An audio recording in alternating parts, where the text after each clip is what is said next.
Good morning students. Emotional intelligence के बारे में मैंने आपको ऑलरेडी वीडियोस सेंड किए हैं which tell us how to handle situation. जब सारे लोग जो है ना, एट टाइम्स इट हैपन्स कि आपकी जजमेंट कुछ और बोलती है, क्राउड कुछ और बोलता है, तो वो इमोशनल इंटेलिजेंस है जो मैक्सिमम लोगों के पास नहीं है। What is emotional intelligence? किसी भी सिचुएशन को इमोशनली इफेक्टिवली हैंडल करना। ठीक है, एट टाइम्स हमें गुस्सा आता है सामने वाले का बिहेवियर देख के, किसने गलत किया है, लेकिन उस वक्त अगर हम कूल हेडेडली एट टाइम्स उसको डील करते हैं, अगर मुझे लग रहा है मेरी जो इमोशनल इंटेलिजेंस वाला एस्पेक्ट है वो ये कह रहा है कि कूल हेडेडली हैंडल हो सकता है, तो I need not be a part of the crowd who just wants की एग्रेशन से काम लेना है। मेरा असर्शन से काम हो सकता है, सजेशन से अगर काम हो सकता है। This is what we call emotional intelligence. Fine. And emotional intelligence really plays a very important role in our real development of personality. क्यों? प्रोफेशनल और पर्सनल लाइफ दोनों जगह इसका इक्वल रोल रहता है।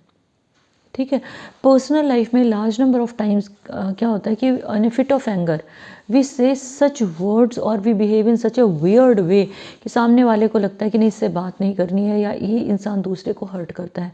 बट और वही चीज़ कई बार प्रोफेशनल लाइफ में भी आ जाती है। तो इमोशनल इंटेलिजेंस एक ऐसा कंसेप्ट है जहाँ पे we need to train our emotions. अपने इमोशंस को हमें क्या करना पड़ेगा? ट्रेन करना पड़ेगा कि हमने कहाँ पे किस तरह से रिएक्ट करना है। और ये सोचेंगे ना सडन आएगा, सडन नहीं आएगा। हमें वर्कआउट करना पड़ता है, जैसे हमें बॉडी लैंग्वेज पे हम वर्कआउट करते हैं, हम अपने जेस्चर्स पे, पोस्चर्स पे, अपनी लैंग्वेज पे कंट्रोल करते हैं। तो इमोशनल इंटेलिजेंस भी कुछ ऐसा ही जो है वो एस्पेक्ट है। सबसे इम्पॉर्टेंट जो है ये मेरे हिसाब से टीचिंग लर्निंग में ये सबसे इम्पॉर्टेंट है, प्रोफेशनल और पर्सनल लाइफ में सबसे इम्पॉर्टेंट एस्पेक्ट है विच मस्ट बी डिवेलप्ड, होना ही चाहिए। ठीक है, what are our emotions? Emotions क्या है? You know it well that कई चीज़ों को लेके हम भावुक हो जाते हैं, वी फील इमोशनल।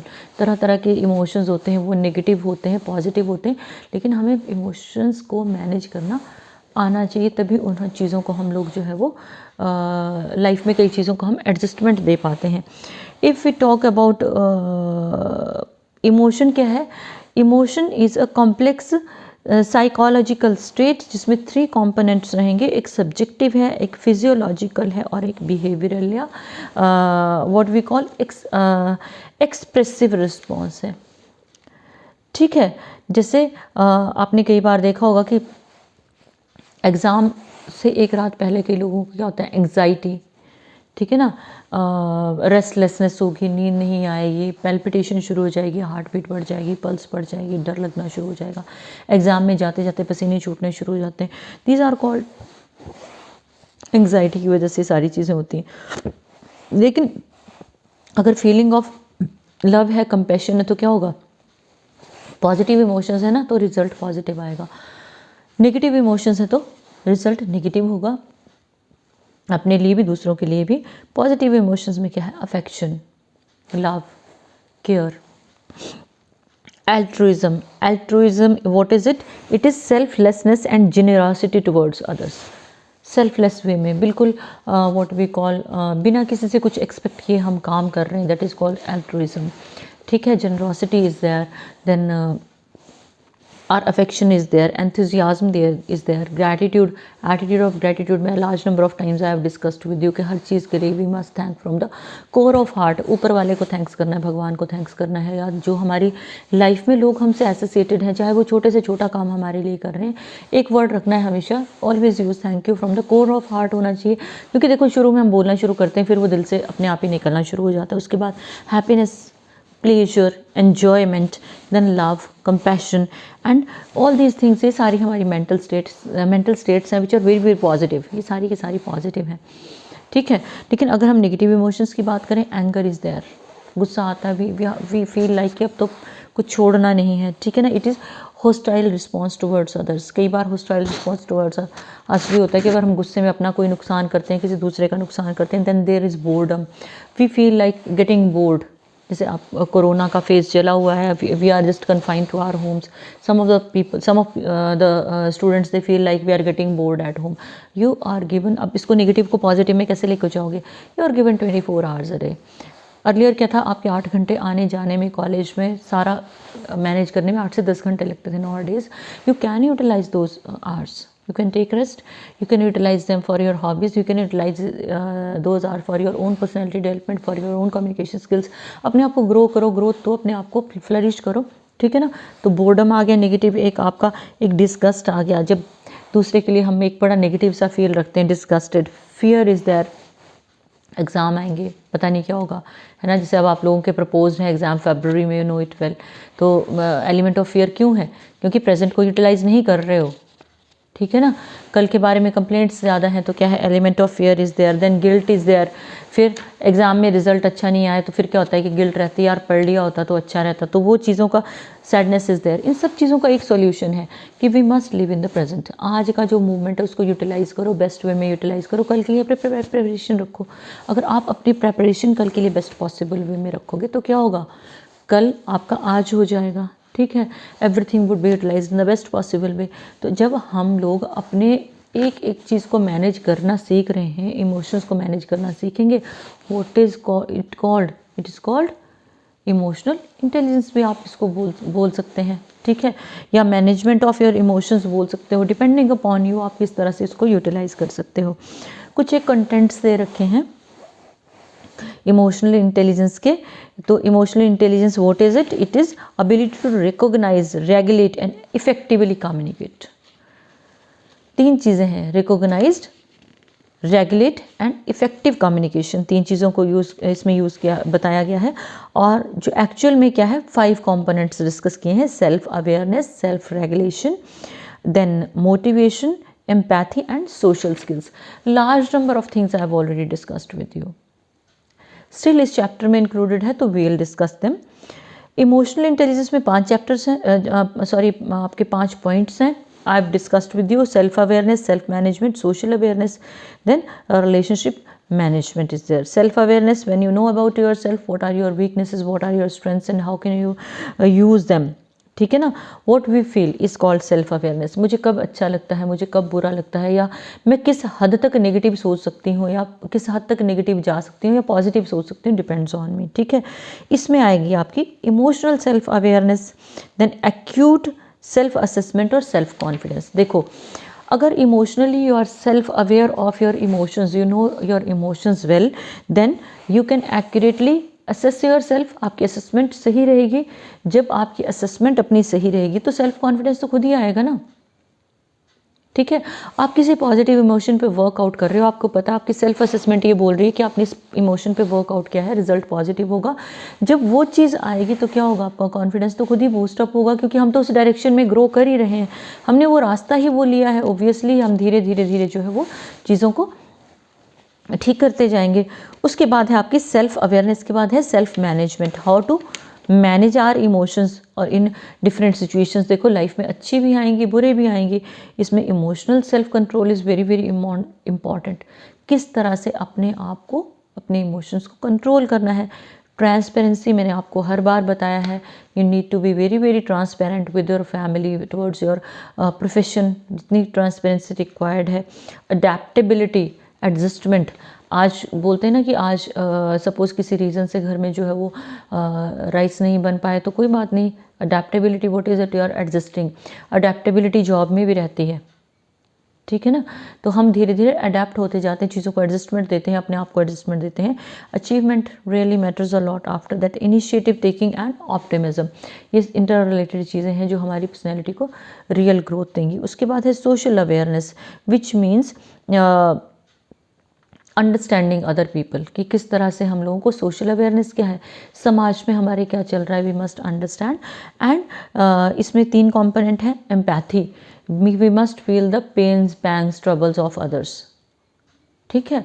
तो वो हमें वो चीज़ फील होनी चाहिए. अगर आप टीम लीडर हो तो आपको अपने टीम की हर चीज़ का पता होना चाहिए, ठीक है.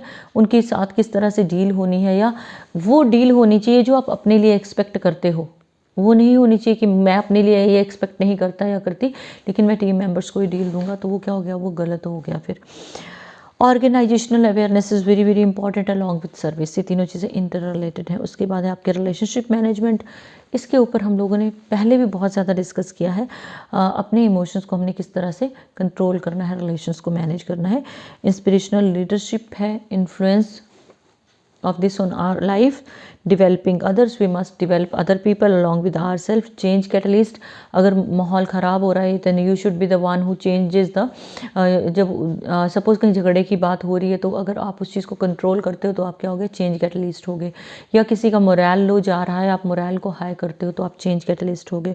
उसके बाद conflict management, you must know how to handle conflict management, जहाँ चीज़ों को लेके उलझने हैं। उसके बाद बिल्डिंग बॉन्ड्स, अपने आप जब हम कॉन्फ्लिक्ट सॉल्व करते हैं, मोरल लोगों का हाई करेंगे तो बॉन्ड्स की बिल्डिंग अपने आप शुरू हो जाएगी। और उसके बाद टीम वर्क एंड कोलैबोरेशन, ये सारी चीज़ें इंटर रिलेटेड हैं। अगर हम में कोई 2 क्वालिटीज़ भी होंगी, रेस्ट ऑफ द थिंग्स वो साथ साथ हमारे बोलते ना एक के साथ एक फ्री, उस तरह से। Role of emotional intelligence in communication, मैंने आपको पहले भी कहा था कि what we feel like if one is speaking, one feel like सब कुछ आज ही बोल देना। It is not like that, we need to very good listener if you want to be you need to be very good listener as well as an observer. अगर हमें अच्छा speaker बनना है तो ये इमोशनल इंटेलिजेंस में एक ये भी एस्पेक्ट आता है। So we must understand our self and others and we must never overcome our negative emotions. दूसरों को हमें सुनना है, दूसरों को अंडरस्टैंड करना है और हेल्दी रिलेशनशिप्स को बिल्ड करना है। तो अब इसमें इन्होंने बताया है कि इस rest of the thing is, अगर सेल्फ अवेयरनेस की हम बात करते हैं पर्सनल कॉम्पिटेंस में, तो हमारी emotional awareness I have discussed with you, accurate assessment I have discussed with you, and self confidence, you know it well, they are inter related. उस तरह से सेल्फ मैनेजमेंट में how to control our emotions, what is transparency, adaptability, initiative and optimism. Optimism is an attitude when we see like growth everywhere. Then अगर social competence में हम main points उठाते हैं तो एम्पैथी, ऑर्गेनाइजेशनल अवेयरनेस और service आएगी। और relationship management क्या है, अगर रिलेशनशिप नहीं है हमारी ऑर्गेनाइजेशन में तो हम ग्रो नहीं कर पाएंगे। Professional relationship is very very important. Inspirational leadership, some of the people in our organization they are blessed with this very quality। फिर influence है, developing others, change catalyst, we must be the change catalyst। conflict management, we must know building bonds and team work and collaboration. ये देखो सारी चीज़ें inter related हैं और इनको हम अपने आप से अलग कहीं पे कर ही नहीं सकते। उसके बाद अगर हम बात करते हैं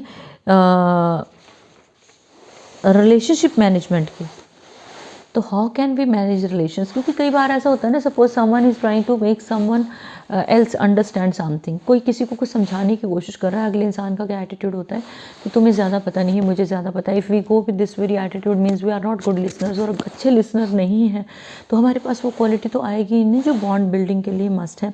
सो inspiration is very very important. We need to inspire others and we need to inspire our self first. Influence, like we must have ability to influence others. वो पर्सनैलिटी में वो मैग्नेटिज्म कहाँ से आएगा, वो मैग्नेटिज्म आएगा पॉजिटिव एटीट्यूड से। Positive attitude कहाँ से आएगा, जहाँ से हम जो हमारा सर्कल है प्लस जिस तरह का कंटेंट हम देख रहे हैं, जिस तरह का कंटेंट हम रीड कर रहे हैं, जिस तरह की लाइफ हम जी रहे हैं, वहाँ से हमारा एटीट्यूड ग्रो होता है और उसी का इम्पैक्ट हमारी पर्सनैलिटी पे रहता है। We must move ahead with an attitude of developing others. We must be act as change catalyst. Conflict management और टीम बिल्डिंग या कोलैबोरेशन है। उसके बाद अगर लीडरशिप कॉम्पिटेंसेस की हम बात करें तो उसमें भी फिर यही चीज़ें कोट होंगी और वही इंसान जो है वो सक्सेसफुल होगा, who will follow all these things. उसके बाद है आपका social intelligence. What is social intelligence? Social intelligence you must understand what is right in society, what is wrong in society। देखो एक स्ट्रेट फॉरवर्ड वे में अगर कहें तो वी फील लाइक सोसाइटी को समझना है, लेकिन सोसाइटी में there are large number of things which need to be objected. ठीक है, तो वहाँ पे हमें ऑब्जेक्शन रेज करने की कैपेबिलिटी होनी चाहिए, लेकिन वो कब कहाँ कैसे रेज करना है हमें वो पता होना चाहिए। ठीक है ना। और उसके बाद जो है एक चीज़ और इम्पॉर्टेंट है सोशल इंटेलिजेंस में, we must develop others with us. अपने साथ दूसरों को ग्रोथ देनी है। आप लोगों ने 3 इडियट्स मूवी देखी होगी, उसमें जो चतुर है एक कैरेक्टर, वो क्या करता है, ही डिस्ट्रैक्ट्स अदर्स। एग्ज़ाम से प्रीवियस नाइट वो क्या करता है, यू नो इट वेल। तो हमें वो नहीं बनना है, हमें क्या करना है, हमें अपने ऊपर ही फोकस रखना है और दूसरों की ग्रोथ में हेल्प करनी है। सपोज़ मुझे कोई कंसेप्ट आता है और मैं 2 लोगों को और करवाती हूँ, तो क्या हो गया, मेरा वो कंसेप्ट और डिटेल्ड स्टडी में जाएगा। जब डिटेल्ड स्टडी में जाएगा, हो सकता है मेरे कुछ और उसके सब पार्ट्स क्लियर ना हो, but when I will explain it to others, वो सारे के सारे पार्ट्स मेरे क्लियर होते जाएंगे। ठीक है। एंड अगर हम सोशल न्यूरोसाइंस की बात करें, which is associated with social intelligence, तो ये एक newly discovered class of neurons है जो स्पिंडल सेल हैं और एक्टिवली हमारी बॉडी में एक्ट करते हैं, और ये हमें guiding snap social decisions for us and has proven to be more plentiful in human brain. Human brain में ये स्पेशल क्लास के न्यूरॉन्स हैं, स्पिंडल सेल्स हैं, which help in our growth. कुछ ब्रेन में ये सोच लो कि there is something in our brain which helps in real development of ours. उसके बाद जो है वो ये क्या करते हैं, they help us to make feelings and prepare us to imitate the movement and feel with them. When we come in contact with people, because of these cells we come in contact with them, we understand them, and वो जो understanding हम develop करते हैं, it helps in the real development of our personality as well as of theirs. And उसके बाद जो है वो एक सिंपल लाइन में इन्होंने कहा है, right is easy and easy is right is a saying, कि right is easy and easy is right. वे तो जो आपने दूसरों को समझाना है, दूसरों के साथ कॉन्टैक्ट्स बनाने हैं, वो किस तरह से होने चाहिए, एक अंडरस्टैंडिंग बेस्ड जो है वो कंसेप्ट रहना चाहिए। और कंपोनेंट्स ऑफ सोशल इंटेलिजेंस जो है, इसमें 5 पार्ट मॉडल को लिया है। Situation awareness, we must understand which type of situation is there. ठीक है ना, किस तरह की सिचुएशन में आप हो वो जानना ज़रूरी है, किस तरह की बात करनी है, presence is required. Then authenticity is very important, clarity of the concept is very important, empathy above all। empathy क्या है, उस सिचुएशन को समझना है जिस सिचुएशन में हम हैं, दूसरे की सिचुएशन को समझना है और उसके according we need to communicate. उसके बाद फिर डेनियल गोलमैन का जो है वो सोशल इंटेलिजेंस के कंपोनेंट्स को उन्होंने 2 ब्रॉडर कैटेगरीज में डिस्कस किया है। Social awareness, what we understand or sense about others, and social facility, and what do we do with that awareness। पहली है अवेयरनेस और फिर हम उस अवेयरनेस को कैसे यूज़ करते हैं। It is social intelligence, emotional intelligence से रिलेटेड ही है। It is like understanding another's inner state, दूसरे के अंदर क्या चल रहा है। अपने अंदर तो पता होता है ना, दूसरे के अंदर क्या चल रहा है, इट इज़ वेरी इंपॉर्टेंट। इसमें आएगा primal empathy, attunement, empathic accuracy and social cognition. ये 4 पॉइंट्स जो हैं इसमें कवर किए गए हैं। सोशल फैसिलिटी की अगर हम बात करें, देखो 2 चीज़ें थी, एक तो सोशल अवेयरनेस होनी ज़रूरी है, फिर उसके बाद क्या है, उसकी अंडरस्टैंडिंग का पता होना चाहिए, that is called social facility. तो सोशल अवेयरनेस में क्या है, प्राइमल एम्पैथी क्या है, feeling with others, empathetic feeling, we feel what is being felt by others. Then attunement is listening to others properly. Then empathic accuracy is understanding other person's feelings, and social cognition is knowing how social world works, society किस तरह से हमारी काम कर रही है। उसके बाद सोशल फैसिलिटी, इसमें जो है सिंक्रोनी है, interacting smoothly at non verbal level. कई बार आपकी बॉडी लैंग्वेज इतनी सपोर्टिव होती है, आप बोलते नहीं हो लेकिन फिर भी सामने वाला आपको रिसीव करता है। Self presentation, where we present our self effectively, अपनी पर्सनैलिटी का एक पॉजिटिव इम्पैक्ट हम छोड़ते हैं। उसके बाद influence which is the outcome of social interactions and concern, what do we know about the needs of others. So ये हम लोगों का जो कंसेप्ट था ये इंटर रिलेटेड है, which deals with emotional intelligence. So today we'll go through this only, rest of the thing we'll continue in the next video. Good day.